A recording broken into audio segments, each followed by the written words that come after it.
నేను మాట ఇచ్చాను, 100 మందికి భోజనం పెడితే సరిపోద్దండి. ఇప్పుడు ఆ పథకం నా గ్రామంలో ఒక్కడు కూడా రాదు. మీరు చెప్పినటువంటి అన్న క్యాంటీన్ ఇప్పుడు ఆ పథకం అమలు చేసినట్టే చేయనట్టే చెప్పండి. మీరు పథకాలు పెడుతున్నాను అని అంటున్నారు. ఇప్పుడు మీరు కలెక్ట్ చేసేటటువంటి ట్యాక్స్ ఏదైతే ఉందో 5 కోట్ల మీద కలెక్ట్ చేసి నా ప్రభుత్వం తరపున నేను 1 కోటి మందికి 2 కోట్ల మందికి నా ఇష్టం వచ్చినట్టు నేను పథకం ఇస్తానంటే నువ్వెవరండి పథకం ఇవ్వడానికి? ఇప్పుడు నేనున్నాను, నాకు ఎటువంటి ఉపయోగం లేనప్పుడు నా ఫ్యామిలీకి కానీ నాకు కావాల్సినటువంటి గ్రామంలో రోడ్డు కానీ డ్రైనేజ్ కానీ లేనప్పుడు నేను ట్యాక్స్ ఎందుకు కట్టాలి? నా ట్యాక్స్ నువ్వు అధికారంలోకి వచ్చి నా పార్టీ తరపున నేను నీకు ఇది చేస్తానని చెప్పడానికి నువ్వెవరు? ఇవాళ 10 సంవత్సరాలు అప్పులు ఉన్నాయి, అప్పులు తీసుకొచ్చారు, రేపు అప్పు ఇచ్చేవాడు ఉండడు. ఆ రోజు మన జనాల పరిస్థితి ఏంటో ఒకసారి ఆలోచించారు. అందరూ తట్టాబుట్టా సర్దుకుని హైదరాబాదు బెంగళూరు చెన్నై వెళ్ళిపోయే పరిస్థితి వస్తుంది చదువుకున్న వాళ్ళు. అన్నా క్యాంటీన్లో రీఓపెనింగ్ చేస్తున్నారు కానండి, అన్నా క్యాంటీన్లు ఎంతమందికి అవైలబుల్లో ఉంటున్నాయి? ఇప్పుడు అన్నా క్యాంటీన్ అనేది ఎక్కడ పెట్టాలి? పబ్లిక్ ఎక్కువ ఎక్కడైతే తిరుగుతున్నారో ఎవరికైతే 5 రూపాయల భోజనం అవసరమో వాళ్ళకి దగ్గరలో పెడితే కనుక అది ఎక్కువ మందికి యూజ్ఫుల్ అవుతుంది.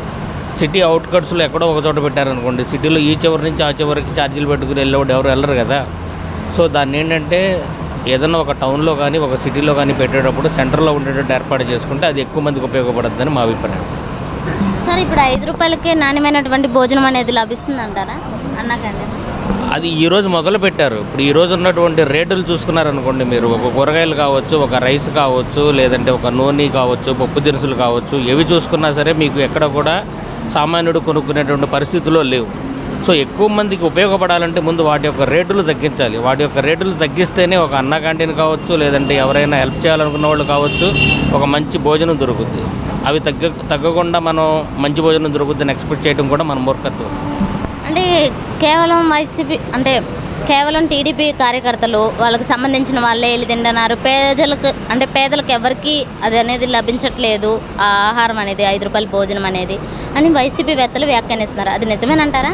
ఇక్కడ చూడండి, ఒక పార్టీ పరంగా పక్కన పెడితే ప్రభుత్వం ఇప్పుడు ఒకసారి గెలుపోవడం అయిపోయిన తర్వాత మనం పార్టీ గురించి మాట్లాడకూడదు. ఏ ప్రభుత్వమైనా అధికారంలోకి వచ్చిన తర్వాత ఎక్కువ మందికి ఉపయోగపడాలి అని అంటే మీరు అన్నట్లుగా ఒక పల్లెటూరులో ఒక 100 మంది ఉన్నారు, ఒక 1500 మంది జనాభా ఉన్న చోట ఒక 100 మంది జనాలు ఉన్నారు, వాళ్ళకి 5 రూపాయల భోజనం అవసరం. అక్కడ అన్నా క్యాంటీన్ అవైలబుల్లో ఉండదు, వాళ్ళు బస్ ఛార్జీలు పెట్టుకుని టౌన్లోకి రాలేరు. ఇన్ కేసు టౌన్లో సెంటర్లో లేకుండా ఒక మూల ఉన్నప్పుడు వాడు ఆటో ఛార్జీలు పెట్టుకుని ఇక్కడి నుంచి 30 రూపాయలు 60 రూపాయలు ఛార్జీ పెట్టుకుని 5 రూపాయలు భోజనం చేసి రాలేడు. సో మనం ఒకళ్ళని విమర్శించే ముందు మనం పెట్టిన ప్లేస్ కరెక్ట్ ప్లేసా కాదా, అది ఎక్కువ మందికి ఉపయోగపడుతుందా లేదా అని ఆలోచించి పెడితే అది ఎక్కువ మందికి ఉపయోగపడుతుందని మా అభిప్రాయం. అంటే అన్న క్యాంటీన్లో కూడా కొన్ని నియమాలని పెడతారంటున్నారు కదా సార్, ఎంతమంది వాటికే భోజనం అనేది ఇస్తాము అని కూడా అంటున్నారు కదా సార్, దాని మీద మీ అభిప్రాయం? సో అలాంటప్పుడు మీరు ప్రచారం ఎలా చేస్తారండి? ఇది అందరికీ అన్న క్యాంటీన్ అని మీరు కొంతమందికే పెట్టేటప్పుడు ఇది అందరికీ కూడా ఉపయోగపడదు అని అన్నప్పుడు మేము ఓన్లీ 1000 మందికే పెడతాము లేదా 2000 మందికే పెడతాము, ఇది అందరి పథకం కాదు అని చెప్పేయచ్చు కదా. అప్పుడు మీకు అంతమందికి నేను చెప్పానని ప్రచారం చేసుకోవాల్సిన అవసరం లేదు కదా. నువ్వు ఎక్కువ మందికి ఉపయోగపడేటట్టు పెట్టాలి అని అంటే ఆ పర్టికులర్ ప్లేస్లో సెంటర్లో పెడితేనే, ఒక బస్ స్టాండ్ దగ్గర లేదంటే ఒక మార్కెట్ దగ్గర పెడితే ఎక్కువ మందికి ఉపయోగపడుద్ది. ప్రస్తుతం ఇప్పుడు జరుగుతున్నటువంటి ఘటనలు కావచ్చు, ఇవన్నీ కావచ్చు, రెడ్ బుక్ రాజ్యాంగం అనేది నడుస్తుంది, లోకేష్ గారు పేర్కొన్న రెడ్ బుక్ రాజ్యాంగం నడుస్తుందని వైసీపీ వేత్తలు వ్యాఖ్యానిస్తున్నారు. అది నిజమేనంటారా? ఇక్కడ చూడండి, రెడ్ బుక్ రాజ్యాంగము అని మాట్లాడుతున్నారు కదా. ఇక్కడ కొన్ని ఘటనలు అయితే జరిగినాయి కళ్ళ ముందు ఏవైతే ఘటనలు జరిగినాయో దానికి ఇమ్మీడియట్గా రియాక్షన్ అనేది ప్రభుత్వం తరపు నుంచి ఉండుంటే ఇది సహజమైన ఘటన, పార్టీ తరపున జరిగిన ఘటన కాదు అని చెప్పి ఎవరైనా సరే చెప్పగలుగుతారు. మనం ఎప్పుడైతే ఘటన జరిగిన తర్వాత ప్రభుత్వం నుంచి ఎటువంటి రియాక్షన్ లేకపోతే ఇది ప్రభుత్వమే చేయించిందని చెప్పి ప్రజలు నమ్ముతారు. సో ప్రజాభిప్రాయం ఎలా ఉంది? జరిగినటువంటి ఘటనలు ఏవైతే ఉన్నాయో ప్రభుత్వమే చేస్తుందేమో, ప్రభుత్వం నుంచి స్పందన లేదు కాబట్టి వైసీపీ వాళ్ళు చెప్పేది నిజమేనేమో అని చెప్పి ప్రజలు నమ్ముతున్నారు. అది ప్రభుత్వం చేయట్లేదని ఎప్పుడైతే ప్రభుత్వం యాక్షన్ తీసుకుంటుందో జనాలు ప్రభుత్వం చేయట్లేదని నమ్ముతారు. అది జరగట్లేదు కదా. అప్పుడు ప్రభుత్వం చేస్తుందా చేయట్లేదా, రెడ్ బుక్ రాజ్యాంగం అమలవుతుందా అవ్వట్లేదా అనేది ఎలా చెప్తారు మీరు? అంటే లోకేష్ గారు కూడా వ్యాఖ్యానిస్తున్నారు. అంటే ఇప్పుడు మేము ఈ విధంగా అక్రమాలు చేసే వాళ్ళని, దందాలు చేసే వాళ్ళని ఇట్లాగా శిక్షించడం కూడా మా తప్పేనా? మేము ఇంకా రెడ్ బుక్ అనేది ఓపెన్ చేయలేదు, ఓపెన్ చేస్తే మామూలుగా ఉండదా అని అంటున్నారు. అంటే బెదిరించినట్టు వ్యాఖ్యలు చేస్తున్నారు. దాని మీద మీ అభిప్రాయం? చూడండి, మీరు అక్రమాల గురించి మాట్లాడుతున్నారు. అక్రమాల గురించి మాట్లాడేటప్పుడు అసలు అక్రమం అంటే ఏంటి? ఈ సమాజంలో ఒక వ్యక్తిని ఇంకొక వ్యక్తి దాడి చేసేటటువంటి ప్రయత్నం కానీ, చంపే ప్రయత్నం కానీ జరగకూడదు. జరిగిన దానికి శిక్ష ఎలా ఉండాలి? చెయ్యి తీసినోడికి చెయ్యి తీసేయాలి, కాలు తీసినోడికి కాలు తీసేయాలి, ప్రాణం తీసినోడికి ప్రాణం తీసేయాలి. అది జరుగుతుందా? అది జరగనప్పుడు అక్రమార్కులు పెరగకుండా సామాన్యుడికి న్యాయం ఎలా జరుగుద్దని చెప్పి ఆలోచిస్తున్నారు.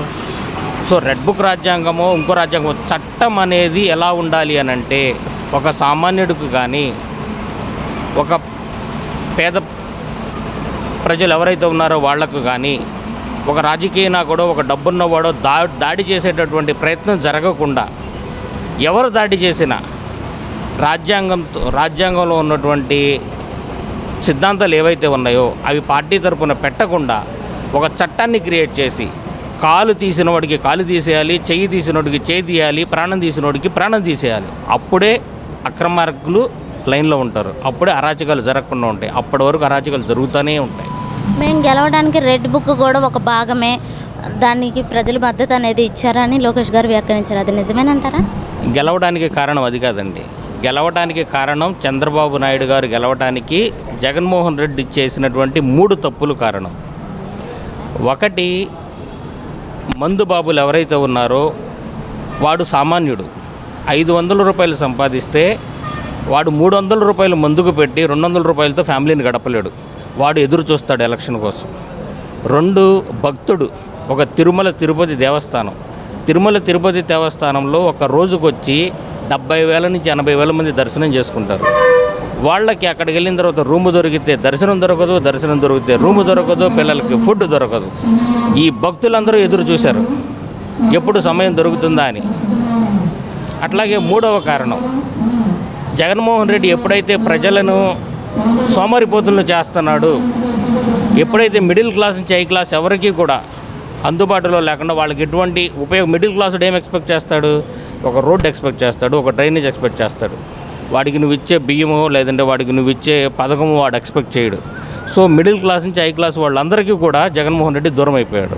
ఈ 3 కారణాల వల్ల చంద్రబాబు నాయుడు గెలిచాడే తప్ప చంద్రబాబు నాయుడు ఇచ్చిన హామీలో లేదంటే చంద్రబాబు నాయుడు ఇచ్చిన హామీలు అమలు చేస్తాడు 100% అని చెప్పు జనాలు ఓట్లేలా. ఈ మార్పు వైసీపీలో రానంత వరకు వైసీపీ ప్రభుత్వాన్ని మిడిల్ క్లాస్ నుంచి హై క్లాస్ ప్రజలు ఆదరించరు. సార్, ఇప్పుడు కొడాలి నాన్నగారు కావచ్చు, వల్లభనేని వంశీ గారు కావచ్చు, వీళ్ళు కేసుల నుండి తప్పించుకోవడానికి, అంటే బయటపడుతున్నాయి ఆ కేసుల నుండి తప్పించుకోవడానికి ఈ విధంగా తిరుగుతున్నారని కొల్లు రవీంద్ర గారు వ్యాఖ్యానించారు. దాని మీద మీ అభిప్రాయం సార్? ఇప్పుడు చూడండి, ఇప్పుడు కొడాలి నాని వల్లభనేని వంశీ వీళ్ళు రాజకీయంగా ఎన్నో సంవత్సరాల నుంచి ఉన్నారు. కొడాలి నాని అనే వ్యక్తి ప్రజలకు వైసీపీ ప్రభుత్వం వచ్చిన తర్వాత ఎన్ని గ్రామాలకు వెళ్ళి ఎన్ని రోడ్లు పోశాడు, ఎన్ని వాటర్ సమస్య ఉన్న చోట ఎన్ని వాటర్ ట్యాంకులు కట్టాడు.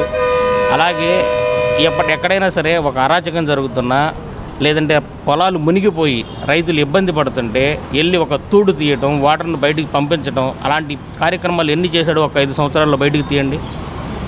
ఇది ఒక ప్రతి పల్లెటూరు నుంచి ప్రతి రైతు దగ్గర నుంచి అట్లాగే ప్రతి చదువుకున్నటువంటి వ్యక్తి కూడా ఇలాంటి వ్యక్తి మాకు నాయకుడు వద్దు అనుకుని ఓట్లేశారు. ఇంకోటి ముఖ్యమైనది ఏంటంటే జగన్మోహన్ రెడ్డి గారు ఎప్పుడైతే రైతు చట్టం అనేది సెంట్రల్ గవర్నమెంట్ నుంచి వచ్చిందో ఆ చట్టంలో మార్పులు చేసి రైతులకి అన్యాయం జరిగేటట్టుగా సివిల్ కోర్టు అనేది లేకుండా సామాన్యుడు వెళ్ళి ఫైట్ చేసి వాడి భూమిని వాడు తీసుకోవడానికి లేకుండా హైకోర్టు ద్వారా తీర్పిచ్చి మళ్ళీ పార్టీ తరపున ఎవరినైతే నియమిస్తారో వాళ్ళ దగ్గరికి వెళ్ళి సెటిల్ చేసుకోవాలన్నటువంటి నియమం అనేది టోటల్గా రాంగ్. దానివల్ల ప్రతి ఒక్క రైతు కూడా వైఎస్ జగన్మోహన్ రెడ్డి మాకు వద్దు అని ఓట్లేశారు కాబట్టి చంద్రబాబు నాయుడు గెలిచారు. అంటే ఇప్పుడు టీడీపీ వ్యక్తులు ఏదైతే వ్యాఖ్యలు చేస్తున్నారో ఈ విధంగా తప్పించుకోవడానికి ఈ విధంగా చేస్తున్నారు అని అంటున్నారు, అది నిజమేనంటారా? వైసీపీ వాళ్ళు ఆ విధంగా తప్పించుకోవాలని చూస్తున్నారంటారా? అన్యాయం చేసి లేదంటారా? టీడీపీ వాళ్ళు చేసింది వైసీపీ వాళ్ళు తప్పించుకోవడానికో, వైసీపీ వాళ్ళు చేసింది టీడీపీ వాళ్ళు తప్పించుకోవడానికో కాదండి. ఇక్కడ ఏంటంటే ఇప్పుడు చంద్రబాబు నాయుడు అనే వ్యక్తి 6 హామీలు సూపర్ 6 అనేటటువంటి పథకాలు ఇచ్చారు. అది తప్పించుకునేది కాదే. సామాన్యుడు ఆ పథకాన్ని నమ్మి నీకు ఓటేశాడు. అది సామాన్యుడు నిన్ను నిలబెట్టడానికి ఏ రోజైనా సరే సామాన్యుడికి 5 సంవత్సరాల్లో అర్హత అనేది ఉన్నది. అది నువ్వు తప్పించుకునేది కాదు. నువ్వు చేయనప్పుడు ప్రతిపక్షాన్ని ఎందుకు పెట్టాము? ప్రతిపక్షం అనేది ప్రజలు ఎందుకు ఎంటుకుంటారు అంటే ఎప్పుడైతే ప్రభుత్వం చెప్పిన హామీని చేయకుండా తప్పుకుంటుందో దానిని చేపించడానికి, లేదు అది వాళ్ళు చేయకపోతే మేము చేస్తామని చెప్పి వీళ్ళు ముందొచ్చి నిలబడడానికి ప్రతిపక్షాన్ని పెడతారు. ప్రతిపక్షం లేకుండా ఎప్పుడూ కూడా అధికార పార్టీ అనేది అమలు చేస్తుంది అనేది ఒట్టి మాట. సో ప్రతిపక్షం కంపల్సరీ ఉండాలి. ప్రతి సభలోనూ ప్రతిపక్షం అనేది కంపల్సరీ ఉండాలి. ప్రతిపక్షం గొంతు నొక్కేస్తే మొన్న కేసీఆర్ పరిస్థితి ఏమైందో మీరు చూశారు. సో ఇక్కడ రేపొద్దున ప్రతిపక్షం లేకపోయినా సరే వాళ్ళు సొంతంగా వాళ్ళు అనుకున్నవి వాళ్ళు చేసుకుంటూ వెళ్తే ప్రజల నుంచి మళ్ళీ అదే వ్యతిరేకత వస్తుంది. అంటే ఇప్పుడు అంటే జోగి రమేష్ గారి కొడుకుని అరెస్ట్ చేయడం కావచ్చు, రోజాని అరెస్ట్ చేయడం, ఇవన్నీ అరెస్టులు ఇవన్నీ కూడా కేవలం కక్షపూరితంగానే చేస్తున్నారని అంటున్నారు. అది నిజమేనంటారా? ఇప్పుడు జోగి రమేష్ గురించి మాట్లాడుతున్నారు మీరు. జోగి రమేష్ గారు 5 సంవత్సరాల్లో నిజాయితీగా ఎన్ని పనులు చేశారండి?